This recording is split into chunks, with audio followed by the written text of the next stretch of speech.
Ya se arregló la situación del problema que tenía. Este es solamente el cuadro que habíamos hecho y habíamos expuesto la semana pasada, ¿no? Que yo hice recordación al comienzo. Aquí está la teología bíblica, la teología histórica por este lado, la teología sistemática, la teología práctica y la teología misiológica, ¿no? Es una manera de expresar los contenidos. Esto no está cerrado, ¿no? Pueden haber más elementos, ¿no? Que se puedan ir añadiendo aquí, ¿no? Por ejemplo, en la teología bíblica, las ciencias bíblicas, por ejemplo, es otro curso que no se está contemplando en los seminarios en este momento, pero que se está desarrollando, ¿no? En otras áreas, ¿no? Por ejemplo, sociedad bíblica en su trabajo de traducción, ¿ya? Y el de preservación del texto y revisión del texto, este, está también planteando todos los elementos de las ciencias bíblicas. Y claro, las ciencias bíblicas está ligado al exégesis, la hermenéutica, ¿ya? También está ligado a la arqueología, está también la lingüística, la filología, ¿ya? Los idiomas antiguos, ¿ya? Desarrollo de manuscritos, en fin, todo eso todo ese elemento que es importante, pero que en este momento, por lo menos para la pastoral, no se nota como algo indispensable. Eso se puede desarrollar posteriormente, ¿no? Yo, por lo menos, bueno, mi carrera de teología fue eh, teología bíblica, ¿no? Y en teología bíblica entonces nos enseñan hebreo, griego y de alguna manera esa especialidad que te lleva a lo que es las ciencias bíblicas, ¿no? Elemento que hoy día está muy en boga en algunos sectores, pero como digo, y no está en los seminarios porque no se ve práctico. La pastoral más bien ve otros elementos, ¿no? Más prácticos, ¿no? Y hay otra cosa, le doy una novedad al asunto acá. Bueno, no es una novedad, pero por lo menos es un referente que les puedo mencionar. Muchos piensan que, bueno, estudiando todas las materias en un seminario, ahora estoy apto para ser pastor. No es así. Tiene que uno pasar por una práctica, por una experiencia, ese por un lado. Y por el otro es que el conocimiento no se acaba. No se acaba con el hecho de que ya terminé y ahora ya puedo desarrollar mi tarea. No, porque el conocimiento va avanzando, va desarrollándose, aún en teología, aún en la pastoral, ¿no? Este, Siempre hay nuevas cosas que se van dando y eso hay que afirmarlo de alguna manera. La esencia se guarda, fundamental está guardado, pero hay elementos que nos llevan a eso, a ver, por ejemplo, hay nuevos manuscritos que se van descubriendo y todo eso entra al estudio también, ¿no? Eh, entonces, esta profesión no es igual que el ingeniero, el médico, el abogado, tiene que estar constantemente actualizándose, hay que actualizarse, ¿no? Y de hecho que ya unos años atrás ha habido también la práctica en algunos seminarios de hacer actualización pastoral, ¿no? Nosotros hicimos en lo que fue el seminario teológico evangélico presbiteriano, hicimos un sistema sobre actualización pastoral que duró unos 3, 4 años más o menos, o 5 quizás, ¿no? Y tuvimos una buena experiencia con esa tarea. Bueno, dejamos aquí esto, ya hemos hablado acerca de los dogmas, aquí también está toda esta expresión de la doctrina, ¿no? El dogma y otras cosas más, ¿no? La dogmática. Bueno, en la primera parte no salía esto, porque Parece que había habido un conflicto que tuve con una actualización que hice de la máquina. Entonces esto lo he sacado y ahora ya está activo de nuevo el Zoom, ¿no? Bueno, pasamos entonces a la teontología. El significado etimológico. ¿De dónde viene la palabra? Bueno, por lo menos este título, porque podríamos llamar también teología propia, o podemos hablar de introducción a la teología propia, ¿no? O también introducción a la teología de Dios. Este curso, esta parte sería introducción a la teontología. ¿Pero qué es teología? Que es otra forma también de presentarse. Son tres formas de presentar este estudio, ¿no? Doctrina de Dios, teología propia o teontología, ¿no? Entonces, tres elementos. Viene de tres palabras griegas. Teos, que es Dios, ontos, ser, y esencia, logos, ¿no? Logos, tratado o estudio, ¿no? Ontos, ser y esencia, y logos es tratado, estudio. Esto significa, pues, que teontología es el tratado o estudio razonado del ser de Dios. El tratado, estudio razonado del ser de Dios. Que no es fácil también, o sea, estudiar a Dios no podemos ponerlo en un laboratorio, ¿no? Bien difícil. Bueno, pero es la teología de Dios o estudio de la doctrina de Dios acerca de Dios, ¿no? Esa es la idea de la teontología. Es la disciplina que estudia la persona de Dios en cuanto a su revelación y lo que nos muestra la palabra de Dios, ¿no? ¿Ya? Lo conocemos como teología propia, como hemos mencionado ahí, ¿no? Que muestra el carácter, atributos y naturaleza de Dios, ¿no? Así que el curso de teología propia básicamente se va por ese lado, carácter, atributos y naturaleza de Dios. La doctrina de Dios se abarca un poquito más de cosas, o sea, por ejemplo, tiene que ver con qué tipo de posesión tenemos, si nuestro concepto es, digamos, teísta o deísta, ¿no? ¿No? Porque una cosa es en el estudio acerca de Dios, hay que apuntar a que cuál es mi concepto, qué concepción, cuál es el punto de partida que trabajo para luego desarrollar la idea de Dios, ¿no? O encontrar la idea de Dios.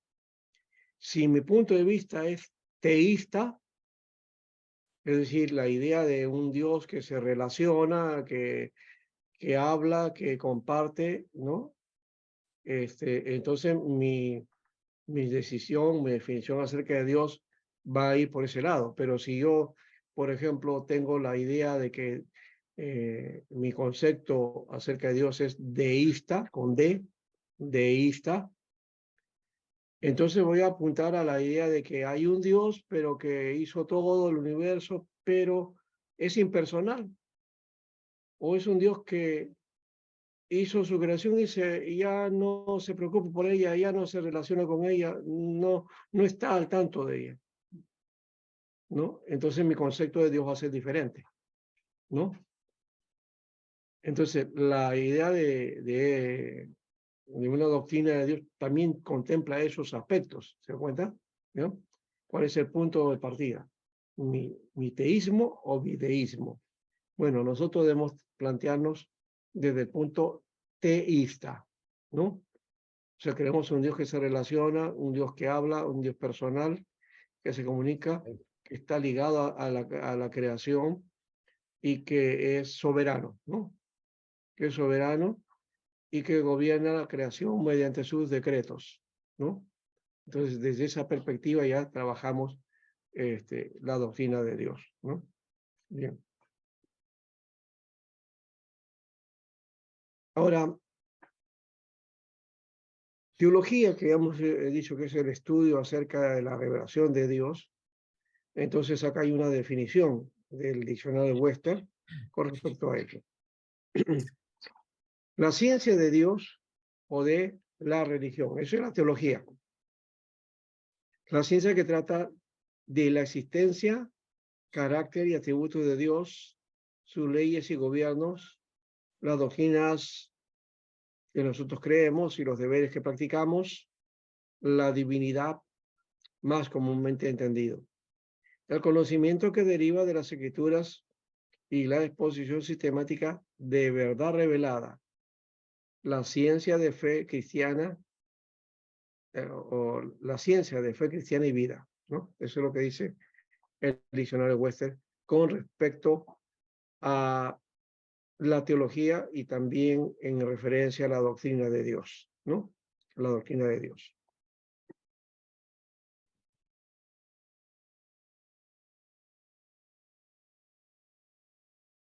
Ahora, vamos a marcar entonces las pautas aquí. Primero vamos a presentar de qué Dios estamos hablando, ¿no? Ya mencionamos que Dios es el Dios, Dios habla, ¿no? Y se va, y ese Dios que habla se comunica con el hombre, pero también, por un lado, es lo principal de todo esto, aparte de mi punto de partida que hemos dicho, ahora voy a afirmar. ¿Cómo es el Dios que creo? ¿Cuál es el Dios que se ha revelado? Dios se ha revelado ¿en dónde? En su creación. Ese es un principio importante, ¿no? Dios revelado en la creación, ¿ya? Y se revela en relación con toda ella y a través de esa relación. Ojo que aquí hay que diferenciar que Dios revelado en la creación no es panteísmo, ¿no? Porque suena panteísmo. El panteísmo plantea que Dios está en toda la naturaleza, ¿no? ¿No? Y Dios abarca toda la naturaleza y por consecuencia podemos decir que toda la naturaleza es Dios, ¿no? O sea, a su vez hay una idea inmanente, pero también hay una idea animista del concepto, ¿no? En donde la naturaleza entonces se convierte en divina, ¿no? ¿No? En Dios. Ese no es el concepto que estamos planteando acá cuando decimos que Dios se revela en la creación, ¿ya?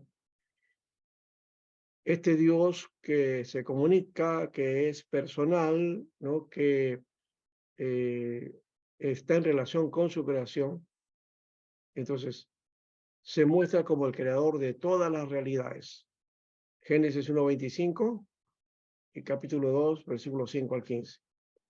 Es creador de todas las realidades, o sea que Él es creador de todo lo que existe, ¿no? De todo lo que existe. No, nada de lo que existe está lejano de su mano, ¿no? Todo es creación de Dios, ¿no? Y creo que eso lo menciona también el texto de Génesis al comienzo, ¿no? En el principio creó Dios los cielos y la tierra. Y en esa frase de los cielos y la tierra ha representado todo el universo, ¿ya? Ahí el autor no tiene que hablar de que Dios creó Marte, Venus, Saturno, el Sol, la Luna, porque todo eso ya está dentro de ese plan, dentro de ese propósito, ¿no? Así que cuando dice cielo y tierra, está refiriéndose a eso también, ¿no? Entonces a todo el universo, todo el cosmos y todas las galaxias y todo lo que podíamos imaginar de los elementos creados, los planetas y los sistemas que hay, y todos los sistemas que pudieran haber, ¿no? Creado por Dios. Ahora también crea al hombre señalándole y ofreciéndole un destino. Génesis 1, 26, 30 y capítulo 2, versículo 15 a 23. Le ofrece lo crea al hombre y de acuerdo a la palabra lo crea a su imagen, ¿no? Y su semejanza. Nos da las condiciones, varón y hembra los creó, dice. Y nos da y nos ofrece un destino, ojo, que no es un predestino en el sentido de determinista.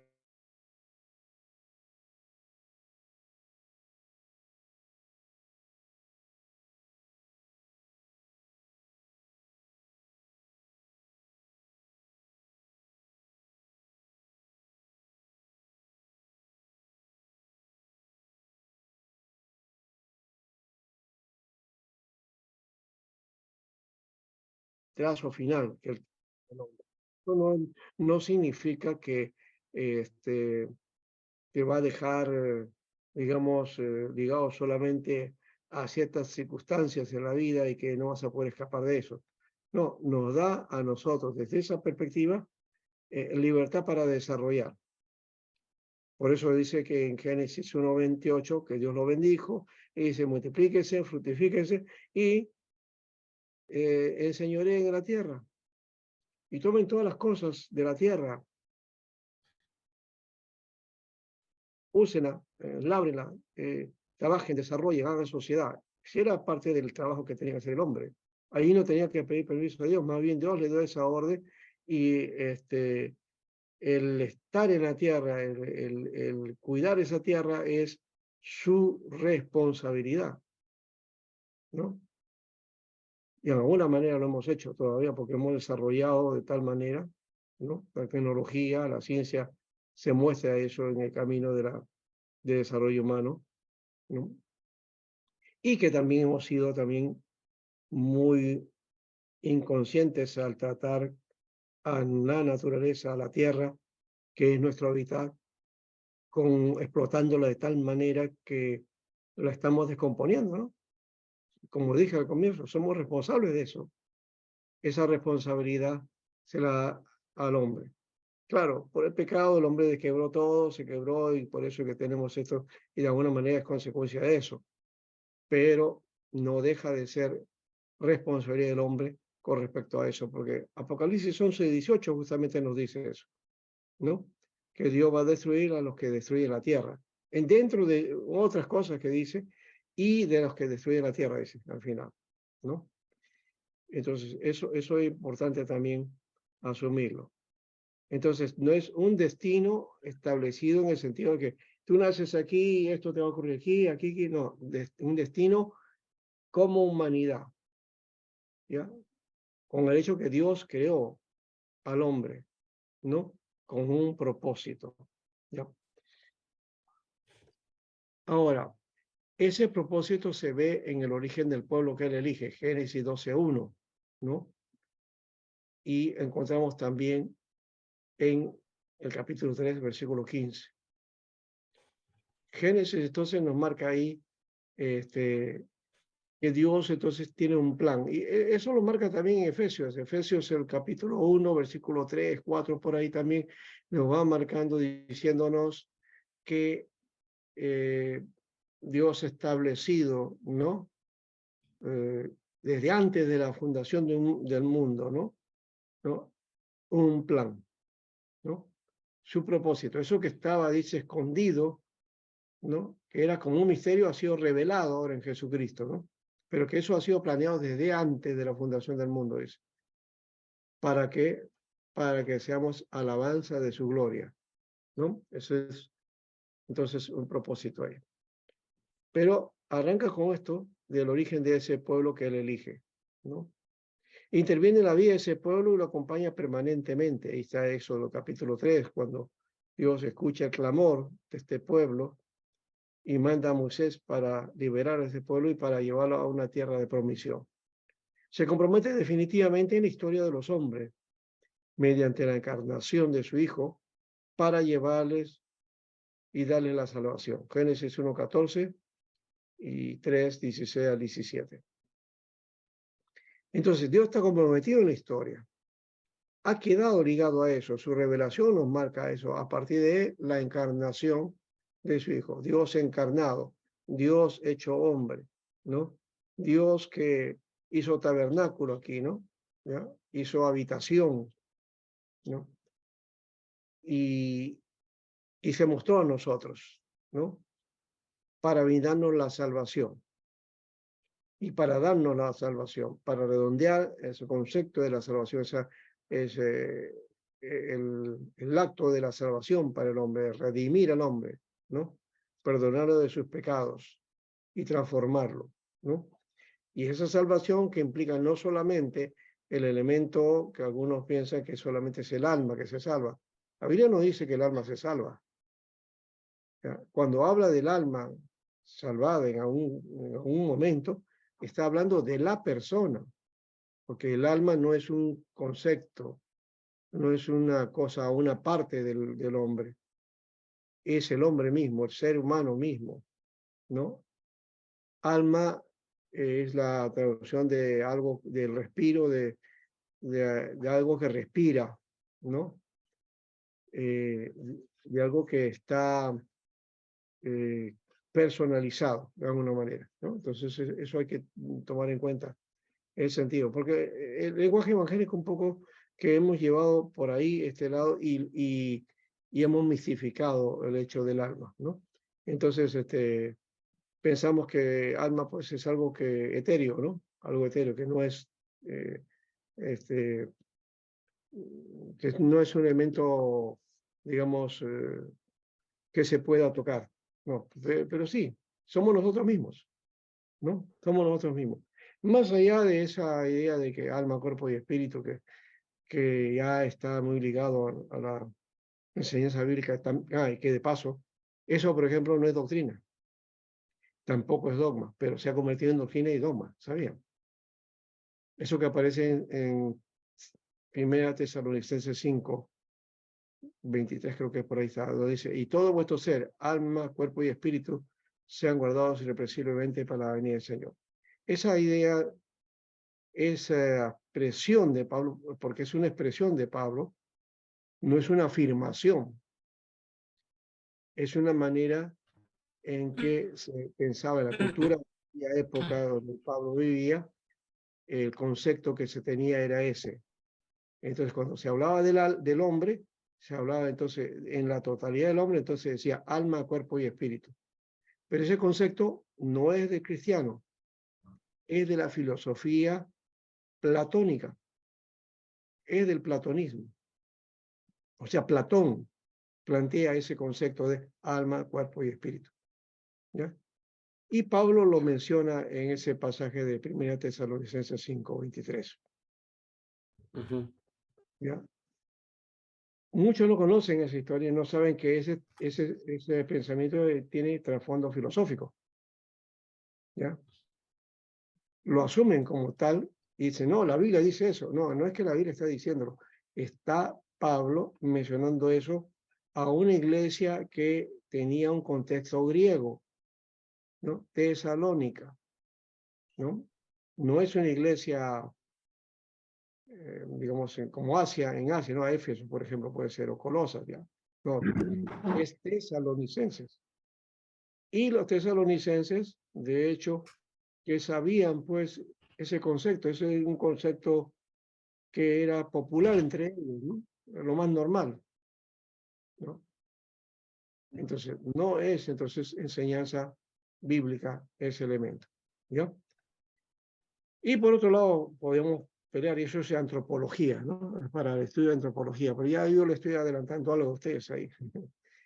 Cuando, o sea, algunos dicen, en el Nuevo Testamento está el concepto tricotómico, le llaman, ¿no? La tricotomía, ¿no? El hombre, alma, cuerpo, espíritu. Y luego otros dicen, no es el único concepto que hay en la Biblia. También el Antiguo Testamento tiene otra posición. ¿Y cuál es la posición del Antiguo Testamento? Es la dicotomía. O sea que el hombre está compuesto de dos partes. Así que ahí está la lucha. El Antiguo Testamento dice dos partes, o por lo menos expresa eso, ¿ya? Y el Nuevo Testamento habla de tres. A partir de eso que menciona Pablo. ¿Cuál sería el concepto adecuado en ese caso? A ver, ¿qué creen ustedes? Yo estoy adelantando un poco en eso de antropología. No sé si seré profesor de ustedes en ese caso, si estamos, vamos a seguir la línea en todo caso, ¿no? Pero ahí están esos dos conceptos, pues. Cualquier profesor de teología te va a decir eso, ¿no? Hay dos conceptos en la Biblia acerca del hombre, ¿no? ¿No? La dicotomía del Antiguo Testamento y la tricotomía del Nuevo Testamento. Ahora, ¿cuál es la enseñanza correcta con respecto a eso? ¿Mm? Y ahí viene la lucha, pues algunos dicen, no, es la dicotomía, ya, y se van por ahí, no, y otros dicen, no, es la dicotomía. ¿Ya? Y al final, ¿sabes qué? No es ni una ni otra, porque lo que dice el Antiguo Testamento también está basado en lo que la cultura desarrolló, ¿no? Es el concepto cultural que está metido ahí. Y más bien la Biblia nos muestra otra cosa diferente. Cuando nos dice, la Biblia dice que Dios, al crear al hombre, dice, hagamos al hombre a nuestra imagen, conforme a nuestra semejanza. Bien. Entonces, ¿cómo es Dios? ¿Cómo es Dios? Dios nos define cómo es Él en la confesión que debe hacer Israel. Deuteronomio 6:4, ahí está ese famoso Oye Israel, el Shema, que es la confesión que hace todo judío para entrar en la fe, ¿no? El Shema, dice, Shema Israel, Adonai Elohenu, Adonai Echad. ¿Qué está queriendo decir eso? En castellano dice, oye Israel, o escucha Israel, el Señor es nuestro Dios, el Señor uno es. ¿Estamos en el concepto? La misma Biblia dice eso. El Señor uno es. Y si Dios es uno, y ese Dios uno creó al hombre a su imagen y semejanza, ¿cómo sería el hombre entonces? El hombre también es una entidad, es uno. ¿Te das cuenta? Es el concepto que deriva de esa expresión de que Dios es uno, ¿no? Es uno y es único también, ¿no? Ahora, claro, con el aspecto de la Trinidad, ahí se une ese concepto, entonces así como Dios es Padre, Hijo y Espíritu Santo, el hombre también es alma, cuerpo y espíritu. Pero eso no es así. No podemos asemejar la Trinidad al concepto filosófico de la tricotomía, que hemos dicho, ¿no? Es un concepto griego, ¿no? Y ojo que hay muchos conceptos de ese tipo que vienen del paganismo que tienen presencia cristiana, ¿m? Y que no es cristiana en el fondo, es simplemente, claro, tampoco es malo decir que el hombre es tricotómico, es un punto de vista si quiere, pero hay que reconocer que no es pensamiento cristiano, viene del mundo de la filosofía, ¿no? Entonces, ¿cuál debería trabajar yo? El dicotómico viene de la cultura del Oriente, pero el hecho de ser uno, ¿no? Se expresa en la Biblia con respecto a Dios, pero también puede expresarse con el hombre, porque si Dios es uno y Dios creó al hombre a semejanza suya y a imagen suya, entonces el hombre es una unidad, ¿no? Es un todo. Que puede haber alma, cuerpo, espíritu, o que puede haber alma, espíritu juntos y luego cuerpo, ya eso es otro aspecto, pero no se puede desintegrar. No podemos desintegrar al hombre. Algunos piensan, no, si el alma está por un lado, el espíritu está por otro, el cuerpo está por otro lado. No, eso sería imposible. Porque si tú estás triste, tu alma está triste, tu espíritu está triste y tu cuerpo también lo expresa, ¿verdad? Y si estás contento, también igual. El alma lo manifiesta, el espíritu también se alegra y el cuerpo expresa también esa expresión se da esa expresión de alegría en diferentes formas. ¿no? Entonces, no puede estar desligado el uno al otro. Es uno solo, de alguna manera, ¿no? Bueno, pero ese concepto es para el hombre, ¿no? Pero decía en el sentido de cómo es que este, eh, Dios salva al hombre en totalidad, no es solamente su alma, ¿no? Ah, me acuerdo de ese corito que de hace tiempo, ¿no? Yo le alabo de corazón, yo le alabo con el alma, dice. Y si me falta el alma, dice, no, yo le alabo con mis manos. Y si me faltan las manos, le alabo con los pies. Y si me faltan los pies, yo le alabo con, no, está bien. Yo le alabo de corazón y yo le alabo con el alma. Y si me faltara el alma, dice, ya, es que ya me fui con él, dice, ¿no? Pero tú no puedes alabar a Dios solamente con las palmas, con tus manos, si no hablas con el alma también, ¿no? ¿No? Es total, ¿no es cierto? Bueno, de las cosas, a veces hay ciertos coros que a veces cantamos que no, no expresan realmente el sentido doctrinal. Interesante ese detalle. Pero bueno, a través de toda la revelación, Dios se manifiesta o manifiesta que tiene tensiones y proyectos para la creación, para los hombres y para su historia. Y manifiesta igualmente que está presente en medio de ellos para que esos proyectos lleguen a cumplirse, ¿no? A eso le conocemos como historia de la salvación, historia de todo el proceso de la revelación, uno llama revelación progresiva, en fin, ¿ya? ¿Qué va manifestando Dios? Pues a través de la historia, ¿no? ¿No? Eso me hace pensar, por ejemplo, en lo que ha ocurrido en la pandemia, ¿no? O sea, ahí tenemos que pensar también ¿dónde estaba Dios cuando estábamos en la pandemia? ¿Qué decíamos en medio de esas situaciones, ¿no? Cada uno comenzó a decir, no, uno decía, Dios está castigando, otros decían, no, esto es un caos, Dios ya no quiere saber nada de nosotros, o algunos decían, bueno, es el hombre, o es un plan para acabar el mundo, ¿no? Somos millones y van a acabar el planeta para reducirlo a un poquito de gente para empezar de nuevo. En fin, tantas cosas se decían con respecto a ese tiempo, ¿no?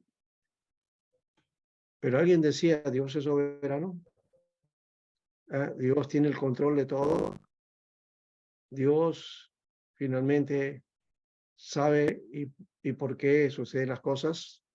Bueno, ahí tenemos que ver la mano de Dios al final de cuentas. Yo creo que Dios ha estado mucho más cerca en la época de la pandemia que en este tiempo, ¿no? Y de hecho que Dios también está presente en los conflictos que tenemos, conflictos sociales, políticos, también está presente, no en el sentido de sacerdote que hace la misa o el predicador que dedica su iglesia para dar un servicio de acción de gracia, no, no estamos hablando de eso, estamos hablando del sentido en que cómo Dios se manifiesta en las situaciones de la vida común, ¿no? Donde su gracia, su misericordia, su acción sanadora se manifiesta, ¿no? Y claro, algunos pues se van también de este mundo, ¿no? Nos entristece que han muerto más de 60 personas, creo que en todo este tiempo de la lluvia, ¿no? Aparte de los conflictos sociales donde ha habido también una cantidad igual. Entonces, estamos padeciendo un momento difícil en el Perú, pero Dios está ahí. El asunto está más bien en otra posición. ¿Qué hacemos nosotros frente a Dios? ¿No seremos nosotros los que estamos fallando? ¿No es el ser humano? Y de hecho que sí, ¿verdad? Dios no falla, es el hombre el que está fallando, ¿no? Y por eso vienen las consecuencias de estas cosas que estamos viendo o que estamos pasando, ¿no? Los proyectos de Dios, entonces, por otro lado, no son ajenos a la creación y a los hombres, sino que coinciden con sus propias y más profundas aspiraciones. Romanos 8, 19, 25. A mí me gustaría que alguien lea esa parte de Romanos, es muy bonito, y para hacernos recordar también el hecho de que Dios también ha establecido la liberación de su creación. No solamente salvación del alma, si se dan cuenta, ¿no? Dios es salvador en totalidad de todo lo creado. A ver, sí, Romanos 8, 19 al 25. Yo lo leo, pastor. ¿Ya? Dice, porque el anhelo ardiente de la creación es el aguardar la manifestación de los hijos de Dios, porque la creación fue sujetada a vanidad, no por su propia voluntad, sino por causa de sino por causa del que la sujetó en esperanza, porque también la creación misma será libertada de la esclavitud de corrupción, a la libertad gloriosa de los hijos de Dios. Porque sabemos que toda la creación gime a una, y aún está con dolores de parto hasta ahora. Y no solo ella, sino que también nosotros mismos, que tenemos las primicias del Espíritu, nosotros también gemimos dentro de nosotros mismos, esperando la adopción, la redención de nuestro cuerpo. Porque en esperanza fuimos salvos, pero la esperanza que se ve no es esperanza, porque lo que alguno ve, ¿a qué esperarlo?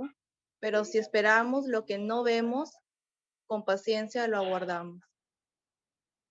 Muy bien, ese texto es muy bueno para el estudio de la soterología, la salvación, ¿no?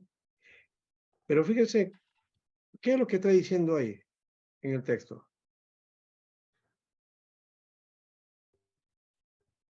¿Qué está diciendo Pablo con respecto a esta salvación y también cómo quedó la creación, ¿no? Y la naturaleza cuando el hombre quebró el propósito de Dios?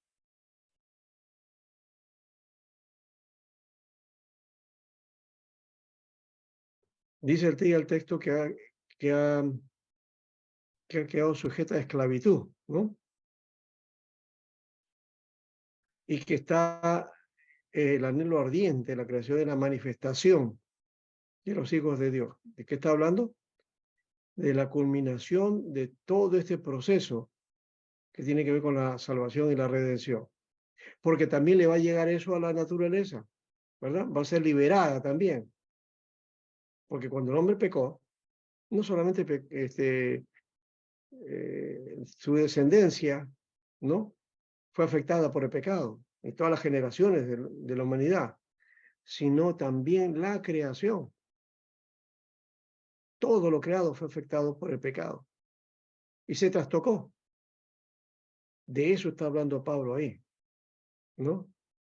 Que el anhelo ardiente de la naturaleza y la creación es aguardar la manifestación de los hijos de Dios. ¿Para qué? Para que sean liberados de esa situación, de esa corrupción del pecado, dice, que lo tiene atado, la naturaleza está atada a eso, ¿no? Eso lo está hablando ahí, aunque Pablo no lo dice en el lenguaje que dice Pedro cuando habla acerca de cielo nuevo y tierra nueva, pero está hablando de eso, de que la naturaleza en su momento, cuando se complete toda la tarea de cubrir a toda la humanidad, ¿no? En el propósito de la salvación, entonces la creación también será liberada de eso. ¿Y quiénes son los que van a manifestarse? Los hijos de Dios, el pueblo de Dios, o sea, el completar a los salvos, como decimos comúnmente, ¿no? Ahí es donde viene ya la redención para todo lo demás. ¿Mm? Entonces, cuando hablamos de salvación, no pensemos solamente en que es salvación en que nos libramos del infierno para irnos al cielo. Algunos piensan en ese término y eso es muy egoísta también, pensar en ese sentido solamente. Entonces me libro yo del infierno para irme al cielo, que bien, ya me voy con el Señor. Yo me voy con Él, me voy con Él. Yo no me quedo acá, ¿no? Se acabó. Y quede la naturaleza, y quede la creación, y quede los demás, ¿no? No es que yo ya arreglé mi problema, yo me voy, pues. El otro que arregle su cuenta. No. La proclama del Evangelio también implica liberación de todo lo creado, ¿no? Bueno, ahí hay un tema de soterología, que se dan cuenta, ¿no? Es un tema interesante, bonito, pero que nos amplía el asunto, ¿se dan cuenta? ¿Ya? Nosotros hemos reducido el asunto simplemente en hecho, ¿no? Ya, yo estoy perdido en mis delitos y pecados y estoy viendo en un infierno, ¿no? Y lo que me queda es el infierno, ya. Jesús murió por mí, por mis pecados, ya, y me libra de eso. Entonces ya me apego a Él, recibo al Señor y ya me salí de ese lugar, ahora está directo para el cielo, ya. Que haga lo que haga, yo estoy ahí en el cielo, ¿no?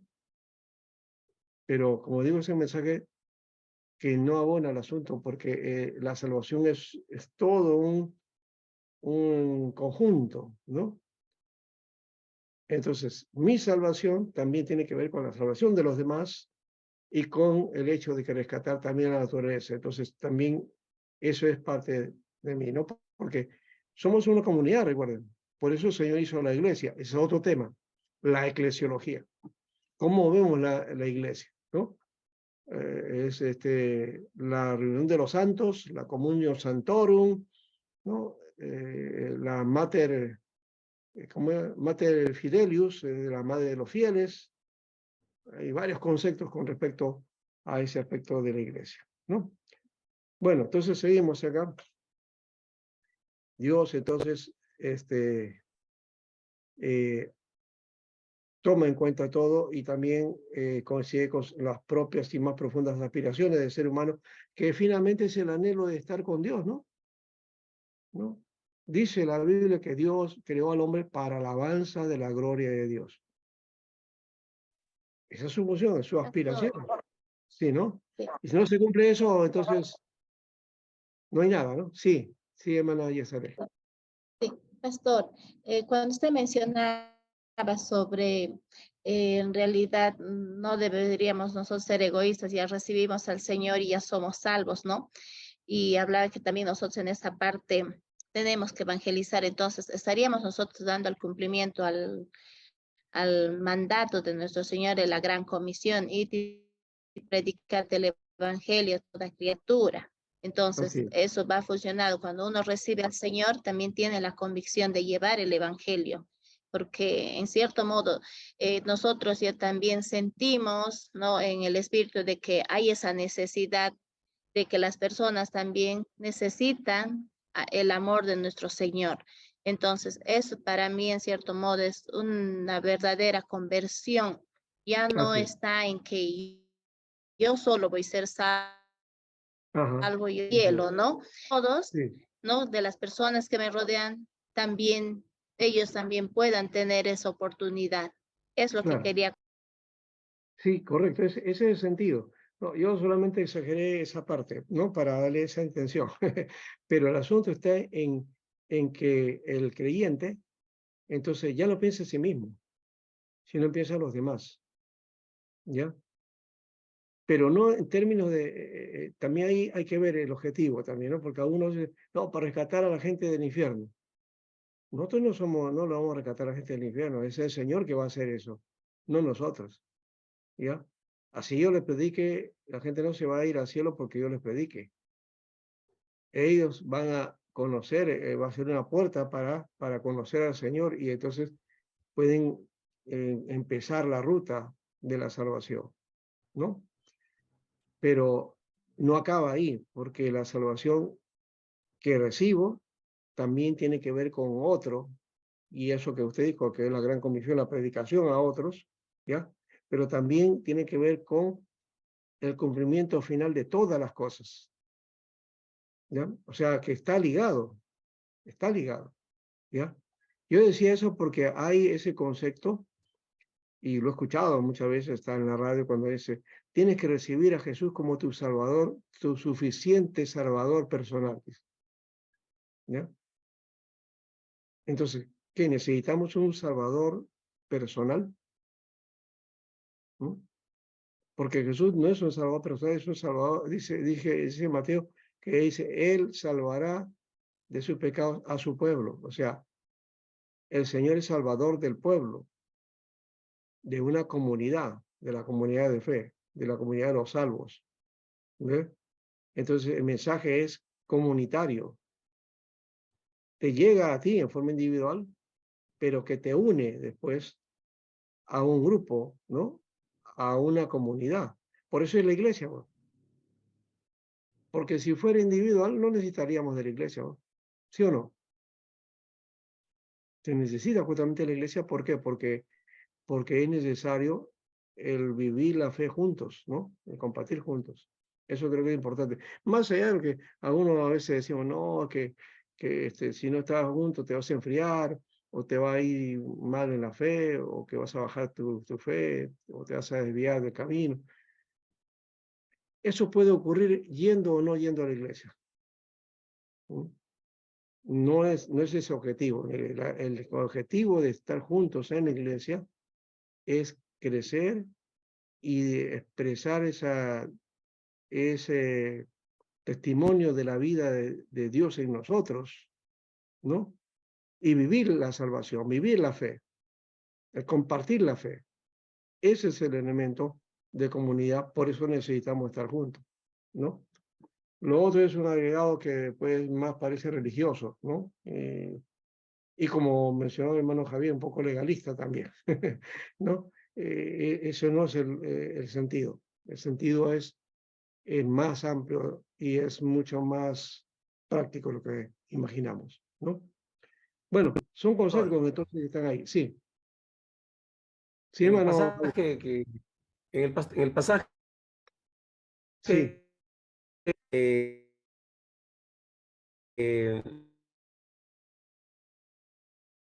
eh, o no solo se se le va, del ¿sabes qué, mundo, hermano? ¿no? Porque ha sido afectado. Sí, El audio se le va, hermano, ese es el problema, no sé cómo hacer. Si no, de repente escríbalo en el chat y ahí podemos verlo, ¿ya? Pero, y más o menos le voy captando, están mencionando la idea de que en medio de todo ¿me eso, escucha? el pecado ha sido la naturaleza ha sido afectada por el pecado, ¿no? Por ahí. A ver, intente hablar. Ya, muy bien. Entonces, sí, la naturaleza ha sido afectada, pero nosotros esperamos, dice también, la transformación completa. Sí, sí, claro. A eso se refiere también Pablo, aunque no lo dice en esos términos, pero está Ujú, hablando de eso, que la naturaleza también será liberada, ¿no? exacto. ¿No?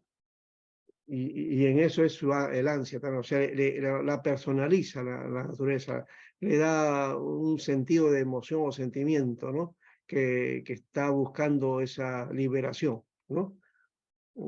Pero que es la parte que falta todavía, vos, ¿no? Y mientras tanto sigamos predicando, sigamos anunciando el Evangelio, ¿no?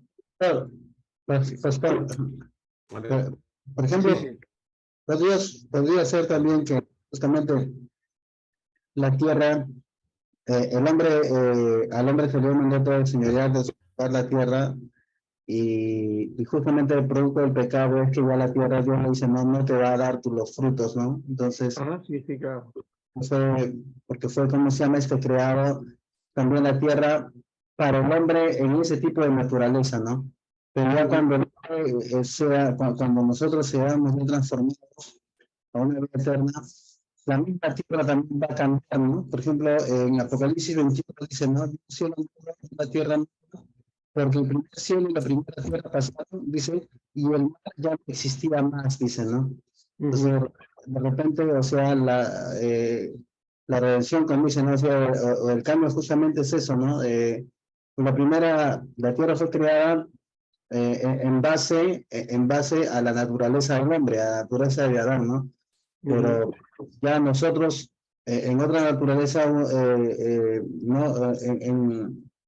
Digamos, con cuerpos transformados o glorificados, obviamente ya esa naturaleza ya no la vamos a necesitar, ¿no? Y por eso dice que ya no existía más el agua. Si ya no hay agua, entonces obviamente ya todo lo demás no existe, ¿no? No se piensa de esa manera. claro, claro. Es en un sentido simbólico lo que dice ahí, pero que está mostrándonos de alguna manera que el sistema que vivimos va a cambiar.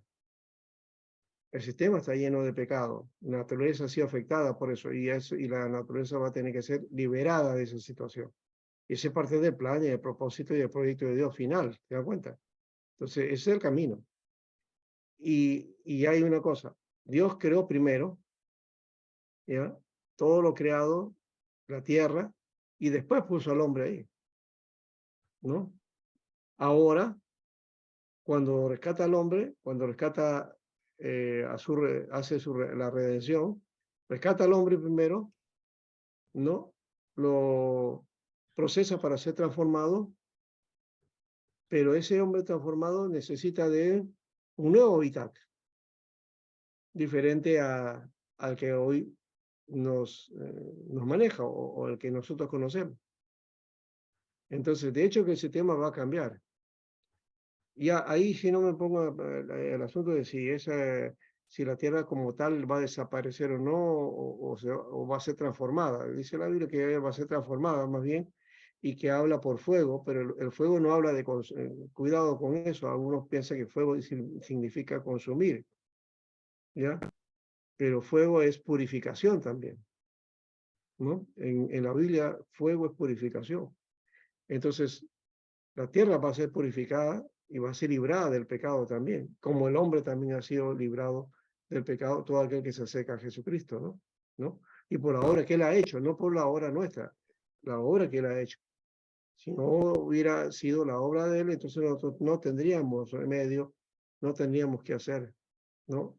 Y todo lo que existe, tanto el hombre como el universo, todo tendría que desaparecer, ¿no?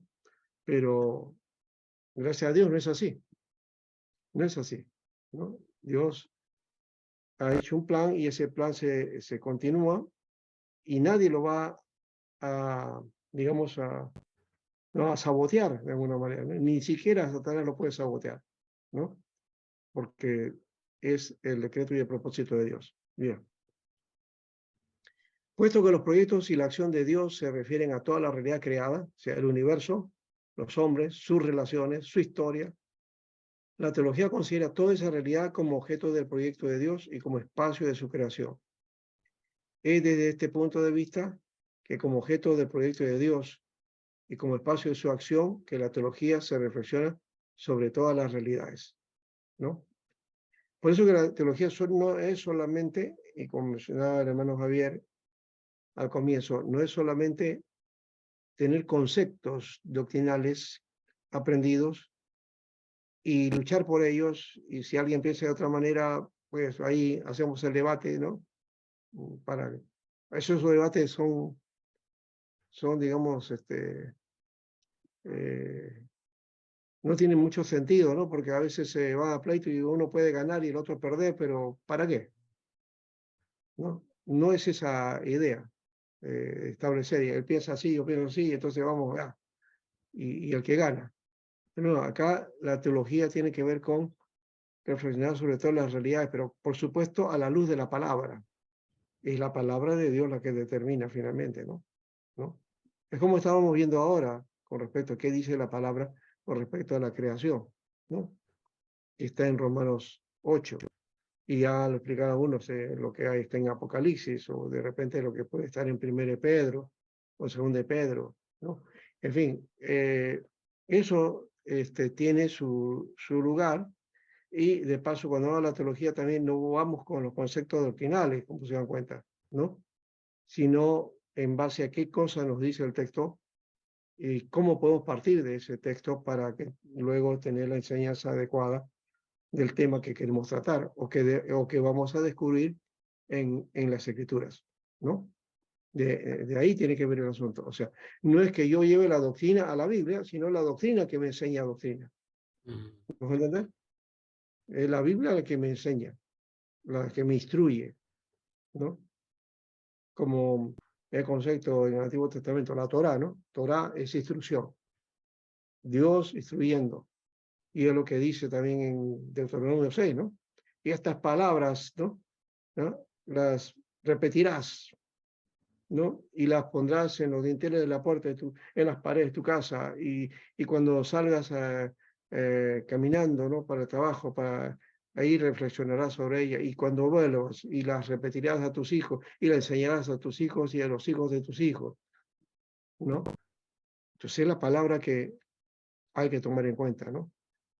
Que es la base para nuestra fe.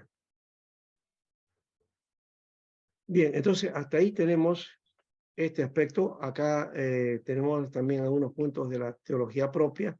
Aquí sí vamos a ver este aspecto de la verdad, si es relativa o es absoluta.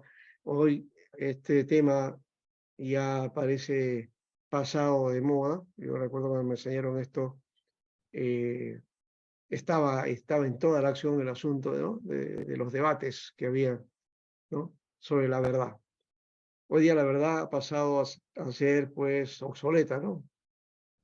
La sociedad ya no se mueve bajo la verdad, ¿no? Más bien la sociedad se mueve bajo mentira, ¿no? Y hemos disfrazado esa mentira en las informaciones que nos dan, ¿no? De los eventos, eso en todas partes del mundo, por si acaso, ¿no?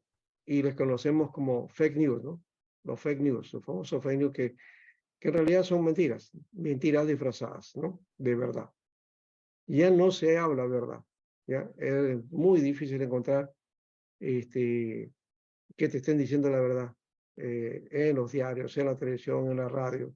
No sabes quién te está diciendo la verdad y a veces la verdad pasa por ser mentira, ¿no? Ya no crees decir la verdad porque ya lo que has percibido o que has informado ya te ha llenado la mente. Eso es en el mundo, en la gente de hoy, comúnmente ocurre eso. ¿Ya? Pastor, ¿Por qué? Porque la verdad es relativa, pues, ya no es absoluta.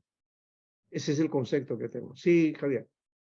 cuando le preguntan a Jesús, ¿qué es la verdad? ¿Lo hablaba de un perfil griego, de perfil romano o también desde un punto hebreo? No, Pilato le dijo, ¿qué es la verdad? Y de hecho que Pilato Pilato, estaba claro. pensando, claro, estaba pensando en el sentido filosófico, ¿no? ¿Qué es la verdad? Pero también de repente pueda estar pensando en el sentido práctico como emperador, ¿no? ¿Qué es la verdad? Aquello que conviene, aquello que apoya mis intereses, ¿no? ¿Qué es verdad? Ahí vamos nomás al asunto, ya que está hablando de eso y en la semana que estamos viviendo. Jesús fue sentenciado y todo su proceso fue una mentira. Todo su proceso fue una mentira. Los testigos fueron sembrados, ¿no? Sí, pues, Y que decían claro. mentiras, falsedades contra él, ¿no? El juicio, ¿ya? La forma del juicio, casi fue sumario, ¿no? No tomó en cuenta una buena defensa. No tuvo defensa, ¿no? ¿Tuvo defensa Jesús? ¿Tuvo un defensor? No hubo defensor, No, ¿no? defensa. Nada, ¿ya? Y quienes se convirtieron en fiscales presionaron, ¿no? al que estaba como juez para que lo sentencie, ¿no? O sea, había una presión política y una presión religiosa, ¿no? Intereses de Religiosa. poder, ¿ya? Eso primó. No primó el hecho de que era hombre, que el mismo Pilato dijo, no, este hombre está inocente, no ha hecho nada. No es digno de muerte.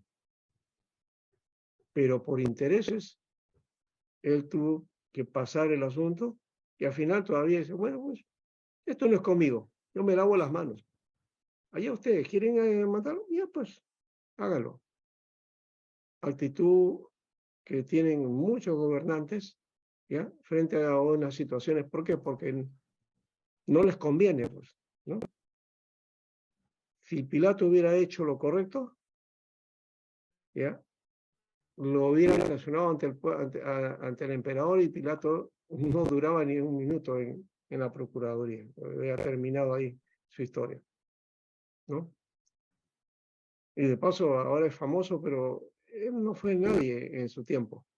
No había hecho nada relevante. Lo único relevante está en el juicio que hizo a Jesús, ¿no? ¿Ya? Pero ahí se ve cómo se manejan los intereses a nivel de lo que están en el liderazgo en las naciones, ¿no? Y la misma figura, ¿no? Entonces, a veces hay que librar la verdad y figurar la mentira como para camuflar, para que entonces pues, se pueda perdurar, ¿no? Y se acusa al otro, pues, aunque no haya cometido nada, pues se acusa y se sentencia. Eso es lo que ocurre, como digo, en muchos momentos, en otras situaciones, ¿no? Yo me acuerdo del caso de Mandela, por ejemplo, 25 años en la cárcel, todo por luchar contra esa ley que habían puesto, que era el apartheid, ¿no? Donde los negros no podían ser libres en su propia tierra y ocupar espacios ahí, ¿no? Y él lo metieron ahí a la cárcel 25 años. Después de eso, él sale, ¿no? Perdonó a sus enemigos y llegó a ser presidente en Sudáfrica. Esa historia, ¿no?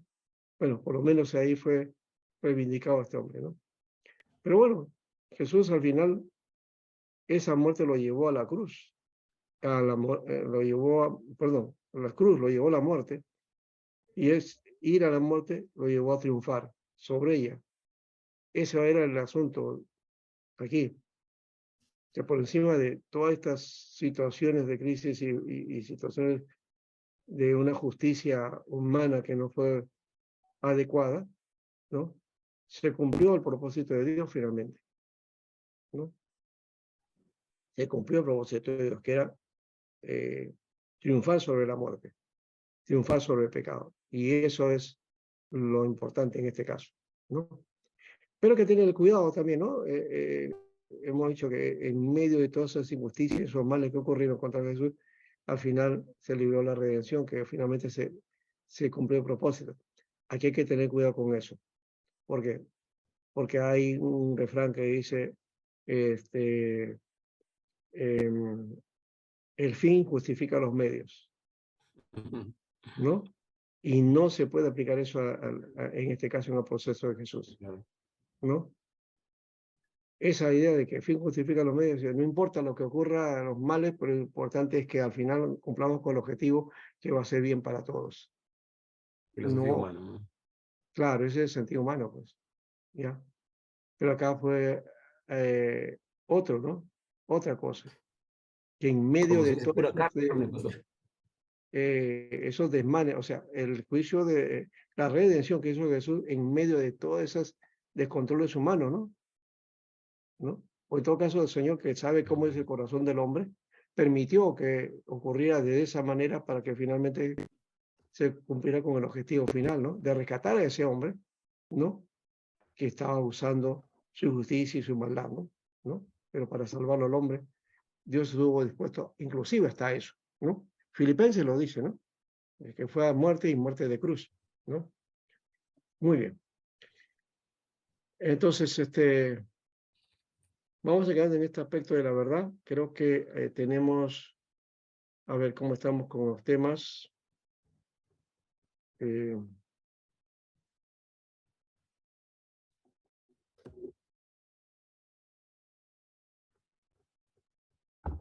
Ya, ¿qué es teología? El de Miller, ya lo tengo. Los que falten, por favor, envíenmelo. Los nombres que se aplican a la presentación de la teología sistemática, también ese de Berkos, ya lo he visto, han estado también el artículo de ustedes. El que falta es de la naturaleza de los dogmas, capítulo 4, ¿no? Capítulo 2, perdón, y es 4 de abril. Hoy día es 4 de abril. Entonces, hoy día tenía que presentar eso. Por favor, entonces espere ese trabajito, ¿ya? Naturaleza de los dogmas. Justamente hemos hablado de dogmas hoy día, ¿no? Justamente tiene que ver con este tema, ¿ya? Y el otro, el que va a ser después de Semana Santa, sobre la existencia de Dios, ¿no? 18 de abril. No sé por qué le puse 18 de abril, la verdad. Creo que es demasiado, me parece. Bueno, a Pastor, ver. ¿ese trabajo va a ser para exponer o solamente va a ser?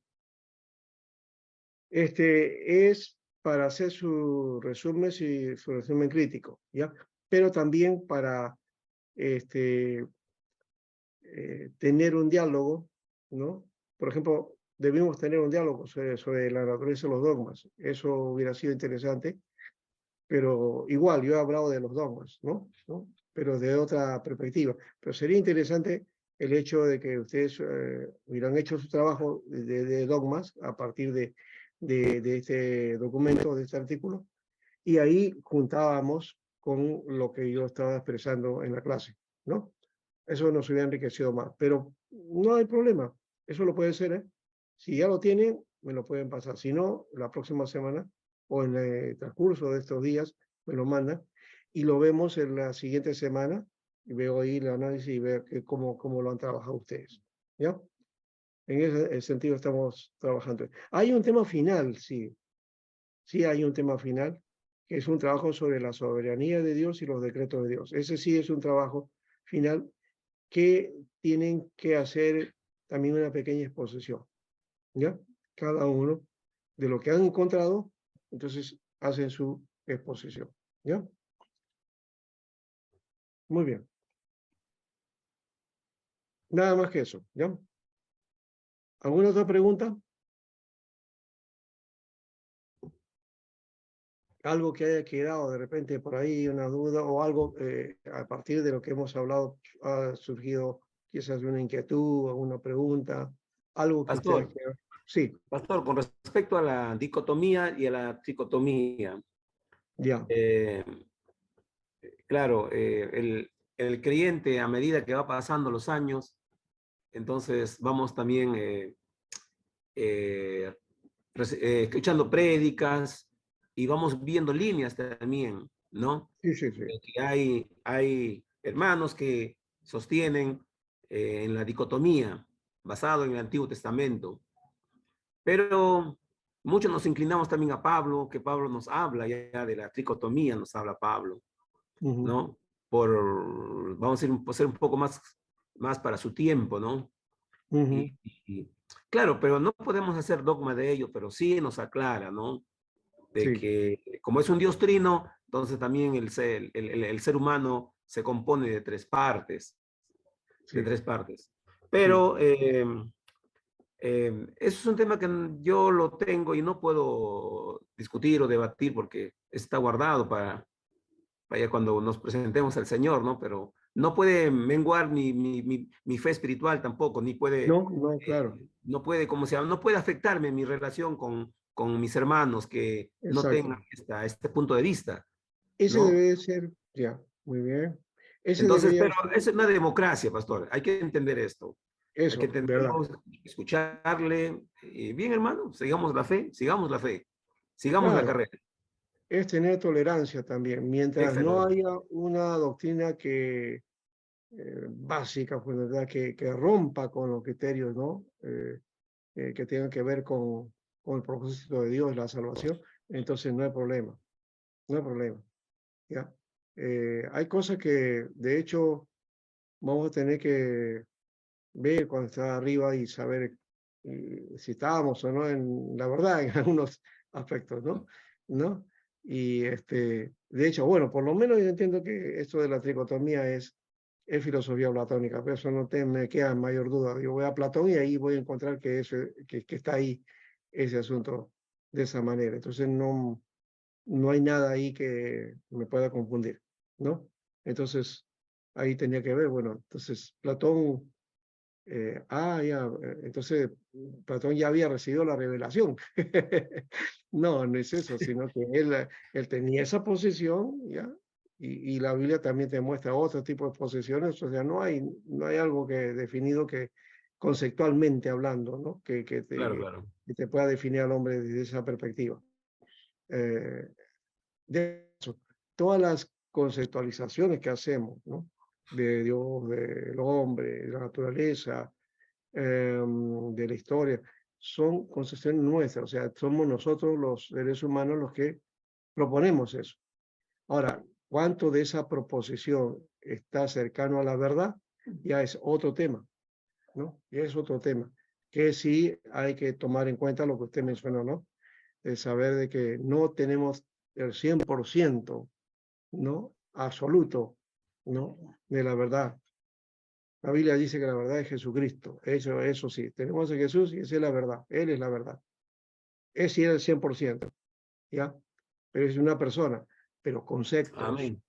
no definiciones, puntos de vista, ahí vamos a tener siempre nuestros matices. Y en medio de eso, pues somos hermanos, somos iglesia y adelante.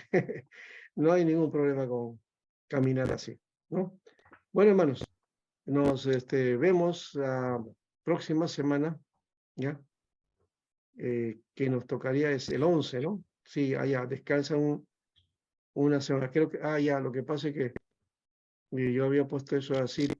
Bueno, está bien, para que la semana que pasen de Semana Santa la pasen en sus tareas ahí en la iglesia, ya, descansen un poquito y la siguiente ya trabajamos temas. Pero no se olviden, los temas, ¿no? Son 4 tareas y un tema final tipo monografía, ¿ya?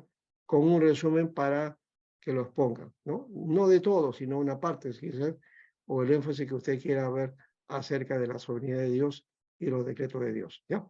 Dios les bendiga, hermanos. Hasta la próxima semana, ¿ya?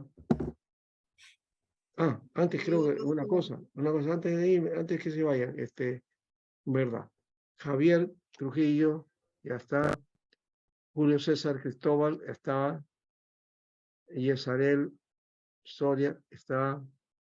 Héctor no ha venido. Gabriela Zulín, presente. Micaela no ha venido. Itamar no está viniendo. Ya, ahora sí. Ya. Nos vemos, Dios le bendiga. Ya. No, pastor, bendiciones. Bendiciones, pastor. Dios le bendiga. Bendiciones, hermanos, todos. Ya. Buenas noches, pastor. Bien.